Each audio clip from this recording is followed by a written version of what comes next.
share dulu form APL 1 dan APL 2. Pak Haji, bisa dilihat form APL-nya sudah terbuka? Ya, sudah terbuka.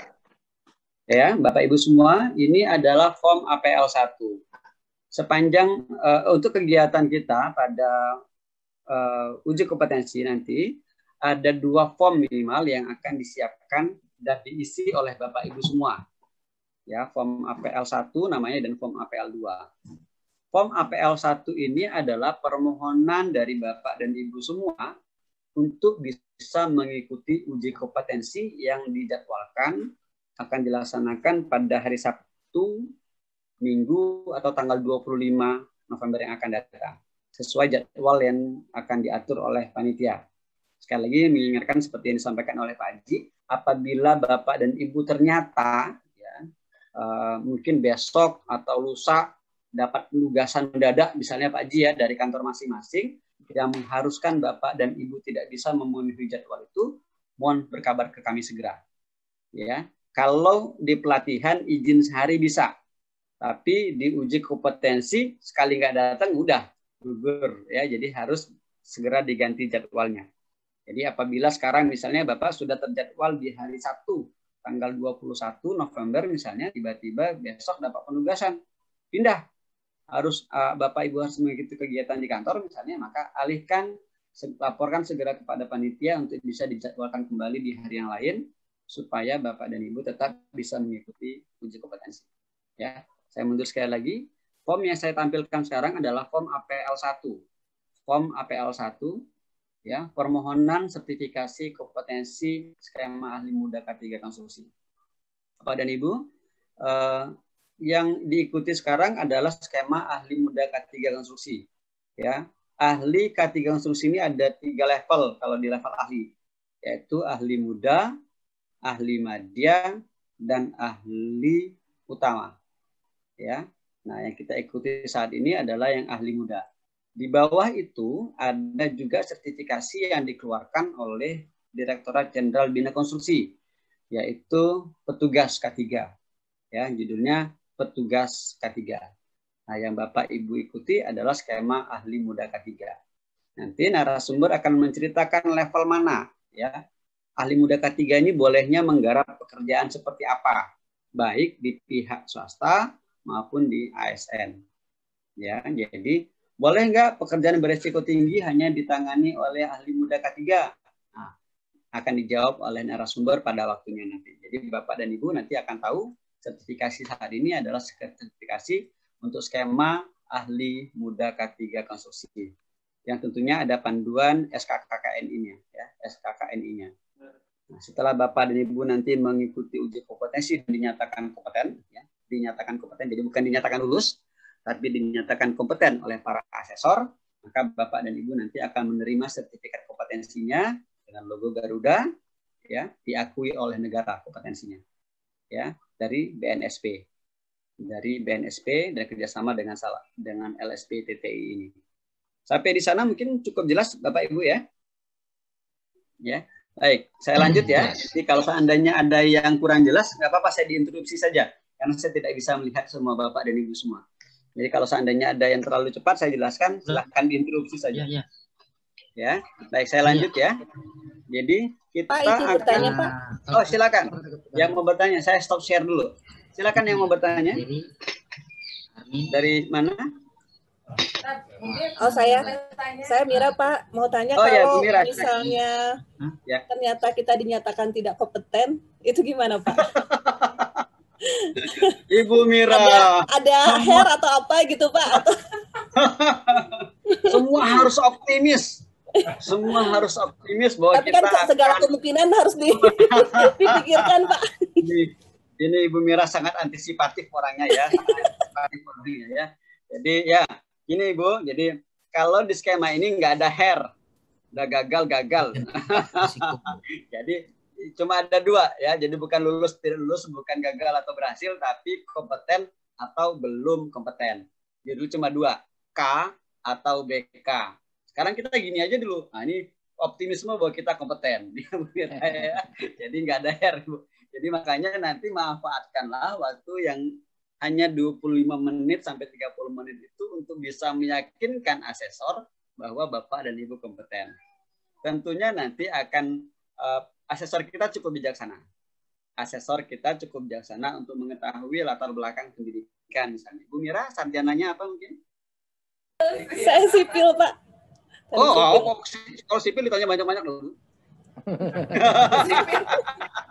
Nah, ini bukan itu. Tentunya akan ada pendekatan yang berbeda dari para asesor tentang latar belakang pendidikan dan juga pekerjaan yang sedang digeluti saat ini. Ya, sebagai Pokja misalnya, dengan sebagai penyedia ada pendekatan yang berbeda mungkin dari para asesor. Tapi insya Allah asesor kita cukup bijaksana. Kasih senyum aja Bu. Nanti tips-tipsnya nanti saya sampaikan belakangan Bu ya. Tips-tipsnya nanti saya sampaikan di belakang. Ini saya yang normatif dulu, normatif administratif dulu. Nanti tips-tipsnya cara bandelnya nanti saya tunjukin Bu. Cara nakalnya nanti saya tunjukin. Tapi rahasia. Ini mumpung para asesor dan narasumber nggak ada nanti saya tahu. Ya, tapi nanti dulu. Jangan cara bandel dulu, cara anak baik dulu. Oke ya.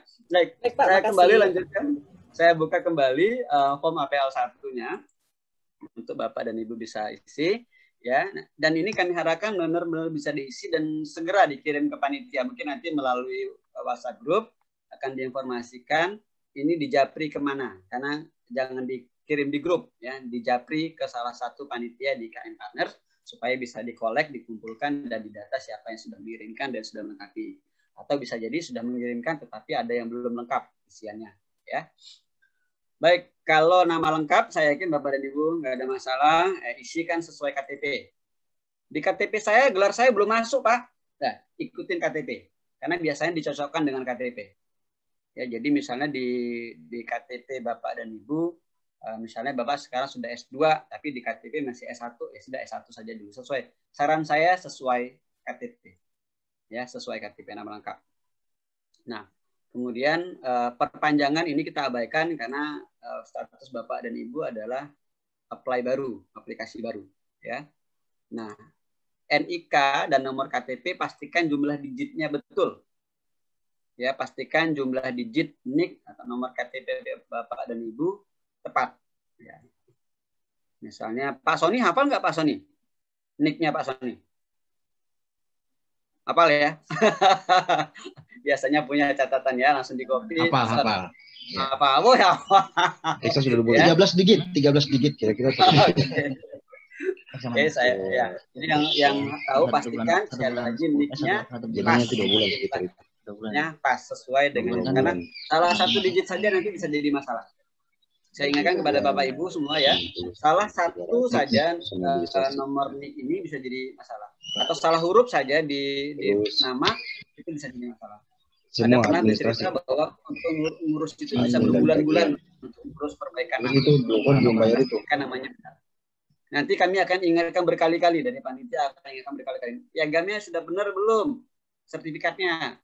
Nama ini sudah benar atau belum? Ya kalau mohon Bapak dan Ibu proaktif untuk bisa memeriksa penulisan nama dan NIK ini. Tempat dan tanggal lahir isikan saja juga sesuai KTP. Jenis kelamin laki-laki dan wanita pasti sudah tahu, nggak ada yang setengah, jadi laki-laki saja atau perempuan saja. Kemudian kebangsaan Indonesia, alamat rumah diisi dengan lengkap, ya sesuai dengan KTP, nomor telepon. Nah di sini ada double nih nanti, ada nomor telepon kantor, ya. Nanti juga nomor telepon kantor akan diulang lagi di bawah. Ini diisi juga, pendidikan terakhir juga diisi. Pendidikan terakhir juga diisi. Kemudian nama lembaga perusahaan, baik kantor bagi yang di kantor pemerintahan silakan diisi, atau di swasta juga nama perusahaannya diisi. Jabatannya di kantor tersebut silakan diisi, alamat dan seterusnya. Nah, kemudian di tujuan asesmen, ya di tujuan asesmen Bapak-bapak dan Ibu sudah dibantu isi, sudah dicentang di sini sertifikasi. Jadi abaikan, ya. Bukan sertifikasi ulang, bukan perpanjangan sertifikat. Bapak dan Ibu sudah dibantu centang oleh panitia, centang sertifikasi. Ini tujuan asesmen kita. Nah, Bapak dan Ibu semua, ada 10 unit kompetensi yang nanti akan kita pelajari dan diujikan kepada Bapak dan Ibu semua sebagai asesi, ya sebagai peserta uji kompetensi. inilah ada 10 kompetensi yang ini di tabel inilah yang nanti akan menjadi materi pelatihan kita sekaligus menjadi pertanyaan dari para asesor kita. Nah, Bapak dan Ibu, kita masuk ke bagian berikutnya, bukti kelengkapan pemohon. Jadi Bapak dan Ibu sebagai pemohon, pengisi dari aplikasi ini mencantumkan bukti ya, pendidikan ijazah D3 minimal atau S1 ya. Jadi ini sudah dicentangkan oleh panitia. Ya, kami yakin dalam persyaratan sudah diinformasikan kepada Bapak dan Ibu semua bahwa harus minimal D3. Pernah kejadian di kita lolos lulusan SMA ikut akhirnya tidak bisa mengikuti skema ahli ya, mengikuti skema supervisor. Ya, supervisor petugas, supervisor ahli. Ahli muda, ahli madya, ahli utama. Nah, ini sudah dibantu centangkan pasti karena Bapak dan Ibu semua sudah memiliki ijazah D3 ini minimal ya. Nah, kemudian kalau seandainya tidak ini maka di bawahnya ya. Kalau tidak nomor 1 maka harus nomor 2. Nah, tapi kita bisa pastikan Bapak Ibu semua ada di yang nomor 1. Kemudian memiliki sertifikat pelatihan di bidang K3 konstruksi. Apakah sudah punya? Ya besok akan punya. Karena tanggal 17, 18, 19 Bapak dan Ibu mengikuti kegiatan dan sertifikatnya akan dikeluarkan dari kami, KM Partners, sebagai bekal Bapak dan Ibu untuk mengikuti uji kompetensi. Jadi ini juga sudah kami anggap ada. Kecuali tadi kalau kata Pak Haji, wah ternyata izinnya 2 hari nih. Nah, bisa nih, kasihan nanti pas uji kompetensi, misalnya gitu ya. Jadi pastikan Bapak dan Ibu full mengikuti kegiatan atau paling enggak bolehlah izin 1 hari. Harapannya tetap mempelajari materi. Ya. Nah, di poin B, bukti kompetensi yang relevan, ya bukti kompetensi yang relevan. Yang 1 ini saja ada minimal. Yang 1 ini yang sudah diisikan oleh panitia ini adalah yang minimal. Kalau hanya ini saja ternyata yang Bapak Ibu miliki, ya sudah nggak apa-apa. Tetap bisa mengikuti uji kompetensi. Tetapi misalnya Bapak dan Ibu punya lagi yang lain, ya, punya lagi yang lain, misalnya pernah mengikuti diklat P3K, pertolongan pertama pada kecelakaan, masukkan di sini. Tapi harus ada buktinya. Buktinya harus ada. Dan seingat saya Pak Haji, kalau saya tidak salah mau dikoreksi nanti, itu minimal 3 tahun terakhir. Jadi kalau sudah ngikutin pelatihan P3K bersama PMI atau bersama rumah sakit, tapi sudah tahun 2010, nggak berlaku lagi. Yang berlaku adalah yang 3 tahun terakhir. Ya, memadai dan valid. Ya, jadi itu harus diisi. Tetapi kalau Bapak dan Ibu tidak punya, ragu, ya sudah, cukup 1 ini saja. Cukup yang sudah dicantumkan oleh panitia ini saja. Ya, supaya nanti tidak jadi masalah. Ya. Nah, berikutnya ini juga ya, ini sudah dicentangkan oleh panitia. Ya. Ada fotokopi EKTP, ya, kemudian ada pas foto 3x4 sudah dikirimkan ya Bapak Ibu ke panitia ya, atau mungkin sedang dalam proses nanti dikirimkan ke panitia, dan CV, kurikulum vitae, biodata dari Bapak dan Ibu semua juga dikirimkan, melengkapi dari dokumen ini, ya, melengkapi dokumen ini. Nah, berikutnya Bapak dan Ibu nanti mengisi di tabel terakhir, ini tabel terakhir paling bawah sudah, itu ada nama pemohon, ya, ditulis di sini, ya, ditulis di bagian sini, misalnya Irwan, nanti ditulis di bagian ini Irwan.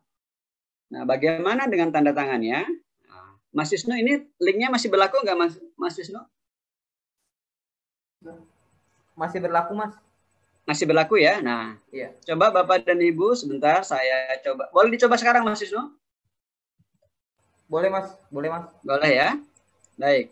Bapak dan Ibu coba sekarang saya stop share sebentar. saya akan masuk di chat. Maaf. Saya akan masuk di chat. Ya. Coba Bapak Ibu klik link tersebut yang saya barusan masukkan di kolom chat. Ya, bit.ly/absensia ahli K3. Coba di link dan diisi. Nah, nanti di bagian bawah terakhir kalau nggak salah ada link yang diisi berupa tanda tangan Bapak dan Ibu semua. Tanda tangan yang Bapak isi di situ, tanda tangan yang Bapak Ibu isikan di link tersebutlah yang nanti akan dikopi oleh panitia untuk dimasukkan ke form APL 1. Ya, ke form APL 1 ini. Ya, jadi nanti kalau Bapak dan Ibu sudah isi, akan masuk ke situ. Ya. Ada pertanyaan barusan tadi dari Pak Mansur Latif. Format penomoran APL 01 gimana Pak? Enggak ada. Bapak nggak perlu mengisi penomoran apapun selain yang sudah saya jelaskan tadi. Ya, jadi tidak perlu mencantumkan apa-apa lagi selain yang sudah saya jelaskan tadi. Coba sekarang ditunggu sebentar, Mas Wisnu bisa bantu ngecek siapa saja yang sudah mengisi absensi ahli K3 kita. Yang linknya sudah saya sampaikan di kolom chat. Ya. Nanti itu akan dipindahkan secara manual oleh panitia, diletakkan di form APL 1.